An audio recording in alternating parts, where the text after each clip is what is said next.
Aminin natin minsan, no? Aminin natin, hindi lang minsan or minsan kadalasan, di ba? Kadalasan minsan, kaya hindi nagsasucess yung mga kilala natin, yung mga bagong gustong gumawa ng ganito, o yung mga relatives natin minsan, di ba?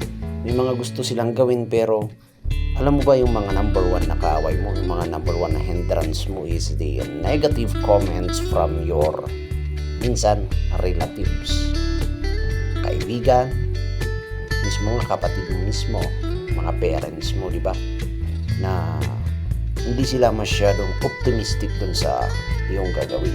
Parang sila pa yung number one na kaaway mo kaagad. Number one na ko-contrast dun sa mga pangarap mo. May gusto kang gawin, meron kang gustong project, ganun. Gusto mo man lang sana is mag-improve ka. Pero minsan ang number one na kaaway natin is, yun nga, mga first degree relatives pa natin talaga. Sila pa yung first na magko-comment habang nagsisimula ka pa lang. Kagaya ng business, di ba? Nagsisimula ka sa business, sila yung utang ng utang sa'yo.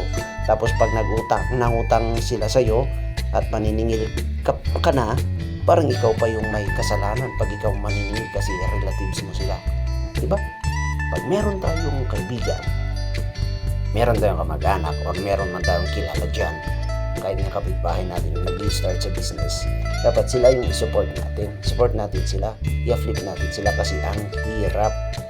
Buti nga yung mga iba dyan, masyadong mataas sa kanilang self-esteem. Kahit ano sabihin is, go pa rin ng go. Kahit nagkautang-utang na o ayun. Hindi pa nga minsan mga strangers nga ang nagpapalakas pa sa kanilang loob.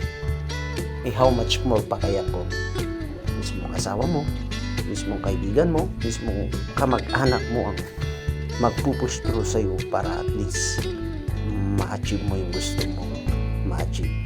Kaya maraming salamat sa aking mga relatives dyan na sumusuporta sa atin. Maraming salamat din sa mga tropa na hindi ako itunuring na kaaway, bagkus sinusuport ako sa aking ginagawa everyday in our work. At sa mga kaibigan ko rin na hindi ako iniwan sa ere, bagkus tinulungan po ako at pinupush pa ako sa aking mga limits para at least ma-achieve po ang aking mga pangarap. Kaya kung walang sumusuporta sa'yo, suportahan mo rin ang iyong sarili.